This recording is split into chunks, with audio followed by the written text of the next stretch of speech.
spiritual realm, this is what I'm called to do, and I'm called to expose the enemy and his tactics, and that's what I'm going to do, regardless, like I told you about my dream I had this morning, man. I had, just to shed lights and reiterate, I had a dream about the podcast today that we were doing today. I had millions and millions and trillion people who were listening, and that created a threat and a target on my back, and I had to wake up out of my sleep this morning, and I had to pray. I'm like, Lord, whatever it is, if you're showing me this, protect me, protect me. If this is what's going to happen, protect me.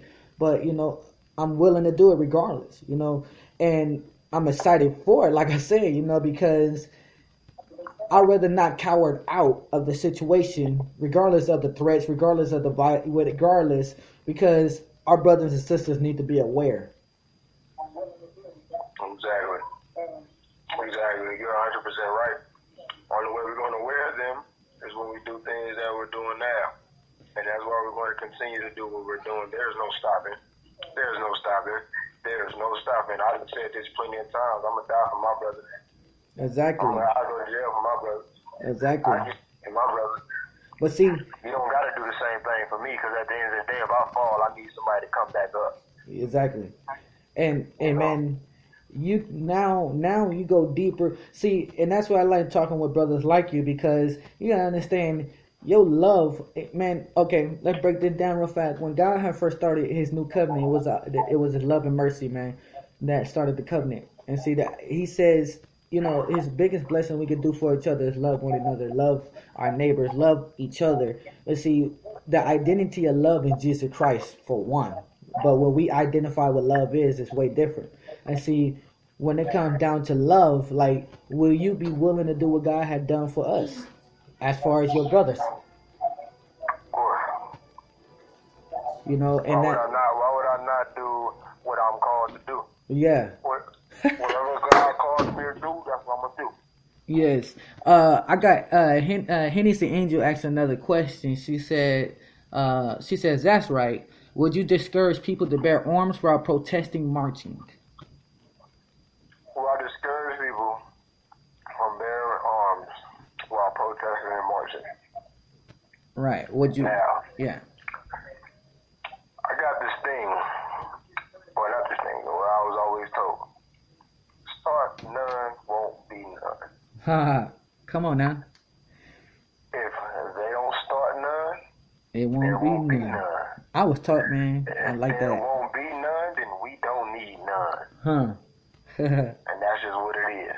My mom, as I was growing up, if you and you a child and you a grown folks business, your mama be all like, mind your own, you live long. So I used to hear that a lot, but that's almost the same concept of, see, this is the thing, man, and we talked about this idea over the phone. Now we have to do this in peace. It's very important to do this in peace, because we don't want to put ourselves even in more danger than we already is. That's just plain point blank period. We don't want to be more in danger, even though danger may still come. Not saying that's not going to happen, but if we put we put more targets on our backs, and it's not just one person that standing against this thing, and with a whole bunch of people behind them that supporting this movement. But if you really look at this idea, if every single person is bearing arms because of their discouraged and their fear that are they angry and they feel like they need to protect themselves, you got to think about this. Every single one of them put a big old huge target on their back, and the person that is fighting for every single one of these people, it just like, okay, well, hold on, I stand for peace in this march, but then again, you got a whole bunch of people that's bearing arms, so it's almost like, wait, hold on, I'm fighting for this, but you guys, bearing arms, and I understand we angry, I understand that we frustrated, I understand all that, but I'll ask you this question, and we talked about it already, but to reiterate, what would you say, based on the message that you're getting across regarding peace in the marching? What would I say regarding the marching?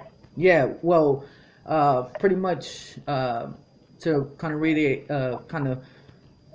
what would be what is the like why is it okay why is it important to march in peace versus marching with weapons and bats and guns, and what's the difference between them two? If you, what do you see in those two different things that can happen or possibly not happen? SNWS. Start none, won't be none. I forgot the damn it. I'm not being in, but and take that out too.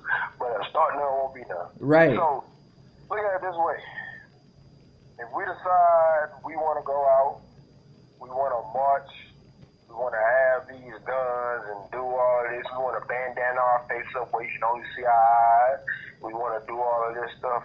Guess what we doing to ourselves? What's that? Tell me about We it. are incriminating ourselves. Right. We look just like the people that they want to kill. Right.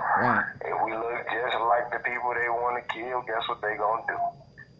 They gonna kill. Exactly. If you cannot withstand warfare, you don't want to start a war. Exactly. Period. If you cannot withstand going in and out of these jails for protesting and going to jail for a period of time, because in California they put your ass in jail for 5 years for having a gun without no permit. Right. If you can't withstand that type of stuff, then you don't want to do that. Exactly. And I'm not encouraging that, because once you do that, you're taking away from what we're doing. Exactly. Now, all of a sudden, we're looked at as rioting, and we aren't rioting. We're just people trying to get a point across.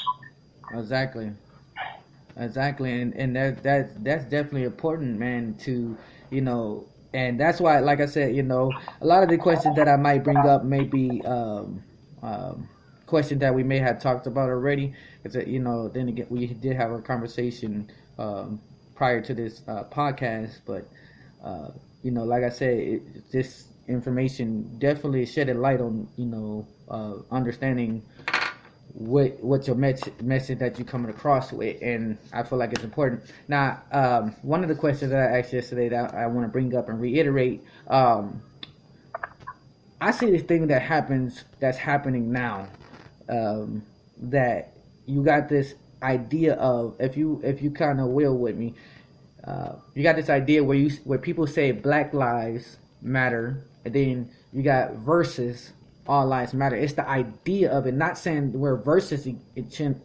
other, but that's what it seemed like it is right now. It seemed like that's what's going on, and I'm like, okay, wait, hold on, something's not equaling up, something's not right. So I don't know if you see that, but if you do, shed light on what your understanding is on that as well. What's my understanding on Black Lives Matter? Well, Black Lives Matter versus All Lives Matter, when it comes down to, okay, for example, you got people that will say All Lives Matter because, if they hear a group of African Americans saying Black Lives Matter, and then you got all other races saying All Lives Matter, including blacks. But you also, what I noticed, you also have, all types of people that say Black Lives Matter as well, because they understand what's going on. But in my thought process, or what I understand, people that constantly say all lives matter, you see, my thing is, it's not that we're pushing the idea that all lives don't matter. It's not that we're saying that all lives don't matter, or it's just the fact that right now Black lives are at extinction. These are the people that's facing extinction, kind of, sort of, in a way. Right. So, go ahead. I'm sorry, brother. My light on that is, at the end of the day, it's not about lives that matter, because every life matters. Exactly. Every single life matters.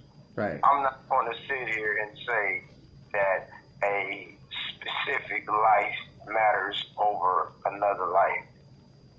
Right. It's the fact that Black lives are the lives that are being put out there on the list. Right. Black lives are the ones that's getting knocked down and knocked out with no reasoning logical reason behind it. Right. Now, what I'm saying is, we're getting put on this pedestal. We're getting put out here into the media, into all of that and whatnot, for the simple fact of the feud that's been going on between black and whites for so long. Right. People always trying to figure out, why don't we talk about this race or that race? Right. Which is right. Why don't we talk about those races? Right. But they gotta understand that for years on years on years of generations, Right. we have been going against the whites for so long. So long. Why wouldn't Black Lives be the one that's put up on a pedestal compared to someone else? Right. Exactly. Now, that doesn't take away from what I've been marching for. It doesn't. That's to kind of clear up my point of view on that, because a lot of people, they hear when I say that it's not just Black Lives that matter, yada yada yada. They take it differently from what I'm trying to say. Right. Well, there it is what I'm trying to say. Exactly. Now, back to what to the conversation at hand. Right. What we're doing is for equality. We're not doing this because of a specific life or a specific person or a specific thing. We're doing this for equality, to bring everyone together as one, because if we come together as one, they cannot divide us as many. And people don't understand that. See, you got a lot of those naysayers out there that rather talk down the situation than be a part of the situation, because they're so scared and they're so used to being oppressed and whatnot that they don't even know what oppression is. Right. Come on. A lot of these people, they so caught up in their parents saying that this ain't good, that ain't good, or somebody saying this ain't good, that ain't good, so on and so forth, that they don't even know what the fuck going on. They don't even know what's going on. Right. They don't even know what's going on. They don't even know that when we do these marches, what we have a right to do and what we don't have to do. You know how many times I had to tell my brothers and sisters out there what we had a right to do and what not to do during our marches? Right. You know how many times I had to tell them, go look it up then if you don't already hear what I'm trying to say. And they'll go look it up and they'll, okay, we understand now. Because they get the man to basically tell them. See, the problem is with our brothers and sisters these days, no matter what race or what kind or what person it is, the problem is they don't want to listen to the people. They want to listen to the same people that's oppressing us. Right. Because that's what they're used to. Right. Now, the thing is behind that, they need to understand that if you're going to listen to those same people, then you need to find the good ones in the bunch. I know two good officers, and those two good officers, they helped us. They helped us in Ontario. I know good officers. I know bad officers. I know the officers. It's the matter of the people understanding who's good and who's bad. Right. You know what I'm saying? A lot of Latinos are currently having a lot of deaths due to police brutality. And you know what's going on? It's swept under the rug. Exactly. A lot of people, they don't understand that. A lot of people, they don't understand that. They don't understand that it ain't just us. Right. It ain't just us. And that's why I'm trying to march, to bring equality, to bring us together as one, to let people know that we are here for you. But when I did that Ontario march, I let those two good cops that I'm talking about, I let them know we are marching for you as well. We're not marching for just us. We're marching for you and for the things that is going on with you, because there is police brutality inside of the police force. Right. Whoa. Dang, wow. Okay. People don't understand that. They don't hear it. They don't see it. How's there police brutality in the police force? So it goes beyond. So from what you're telling me and what I'm understanding, it goes beyond race and color and all that. It goes beyond what we all think. It's not just all the people. See, that's the thing with people. I hear this a lot, and I just sit and listen. Like, wow, y'all need the deeper understanding or definite understanding, because what it sounds like is just this one monster that is attacking multiple situations, blacks, Hispanics, just like you said, the police officer, it just is